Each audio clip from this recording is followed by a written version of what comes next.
Hello friends, જય શ્રી કૃષ્ણ. આજે આપણે બનાવીશું કેલ્શિયમ અને આયર્નથી ભરપૂર અને શિયાળામાં શરીરને તાકાત આપે એવું કાળા તલના કચરિયાની રેસીપી.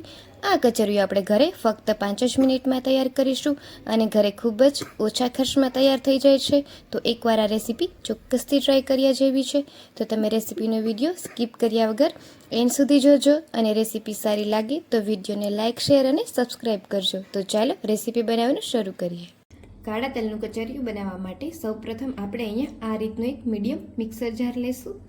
હવે આપણે એમાં ખજૂર છે એડ કરીશું. અહીંયા મેં 4 થી 5 નંગ ખજૂરને લીધા છે, એ હવે આપણે એમાં એડ કરીશું. ખજૂર થોડોક આપણે સોફ્ટ હોય એવો લેવાનો છે. ત્યારબાદ મેં અહીંયા 8 થી 10 નંગ બદામ લીધી છે, એને આ રીતના ઝીણી ચોપ કરી લીધી છે, એ હવે આપણે એમાં એડ કરીશું. જો તમને કાજુ પસંદ હોય તો તમે અહીંયા કાજુ પણ એડ કરી શકો છો.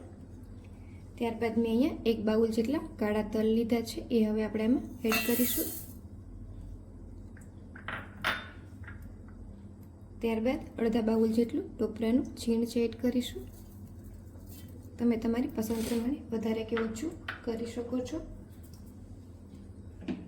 હવે આપણે મિક્સર જારનું ઢાંકણ બંધ કરી અને આપણે આને ઓન ઓફ કરી અને અધકચરું પીસી લેવાનું છે. આપણું જે મિશ્રણ છે અહીંયા અધકચરું પીસાઈ ગયું છે. હવે આપણે આમાં અડધા કપ જેટલો ગોળ છે એડ કરવાનો છે. તમે તમારી પસંદ પ્રમાણે વધારે કે ઓછો કરી શકો છો. ત્યારબાદ આપણે આમાં 1 ચમચી જેટલા વોટરમેલન સીડ્સ છે એડ કરીશું. ત્યારબાદ આપણે આમાં હાફ ટેબલ સ્પૂન જેટલો સૂંઠ પાવડર છે એડ કરીશું. તમે અહીંયા ગંઠોડાનો પાવડર પણ એડ કરી શકો છો. હવે આપણે ફરી પાછું મિક્સરનું ઢાંકણ બંધ કરી અને આપણે આને અધકચરું પીસી લેવાનું છે. તો બધી જ વસ્તુ આપણે અહીંયા સરસ મિક્સ થઈ ગઈ છે. તો હવે આપણે આને એક બાઉલમાં કાઢી લેશું. અહીંયા મેં મિશ્રણને એક બાઉલમાં કાઢી લીધું છે અને તમે અહીં જોઈ શકો છો કે આપણું જે મિશ્રણ છે એકદમ સરસ તૈયાર થયું છે. અહીંયા સરસ એક મુઠ્ઠી વાળતા વળી પણ જાય છે અને પાછું તરત છૂટું પણ પડી જાય છે, એવું સરસ તૈયાર થયું છે. તો એકવાર આ રેસીપી ચોક્કસથી ટ્રાય કર્યા જેવી છે, તો જરૂરથી આ રેસીપી ટ્રાય કરજો અને ફક્ત 5 જ મિનિટમાં તૈયાર થઈ જાય છે. હવે આપણે આમાં દ્રાક્ષ એડ કરીશું. અહીંયા મેં 10 થી 15 નંગ દ્રાક્ષ લીધી છે, એ મેં અહીંયા એડ કરી છે. ત્યારબાદ મેં અહીંયા 2 ચમચી જેટલું તલનું તેલ લીધું છે, એ આપણે આમાં એડ કરીશું. તમારી પાસે જો તલનું તેલ ના હોય તો તમે અહીંયા સિંગ તેલ પણ એડ કરી શકો છો. અને બધી જ વસ્તુને આપણે અહીંયા સારી રીતે મિક્સ કરી લેવાની છે.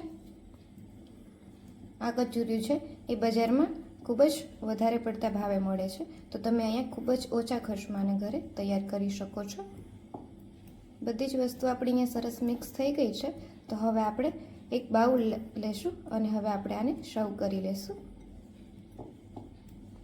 તો હવે આપણે આને સર્વ કરી લઈએ. સર્વ કરવા માટે મેં અહીંયા આ રીતના એક બાઉલ લીધો છે. હવે આપણે આને હલકા તેલથી ગ્રીસ કરી લેશું અને જે મિશ્રણ આપણે રેડી કર્યું છે એ હવે આપણે આમાં એડ કરી દઈશું. તો આપણે આ મિશ્રણને આ બાઉલમાં એડ કરી દેવાનું છે. બાઉલને મેં આમાં મિશ્રણ એડ કરીને હલકા હાથે મિશ્રણને પ્રેસ કરી લીધું છે. હવે આપણે આને ડીમોલ્ડ કરી લઈશું. તો મેં આને ડીમોલ્ડ કરી લીધું છે. તો તૈયાર છે આપણું એકદમ સરસ કેલ્શિયમ અને આયર્નથી ભરપૂર એવું કાળા તલનું કચરિયુંની રેસીપી, જે શિયાળામાં શરીરને તાકાત આપે છે. અને એકવાર બનાવીને ચોક્કસથી ટ્રાય કરજો. હવે આપણે આને બદામથી ગાર્નિશ કરી લઈશું.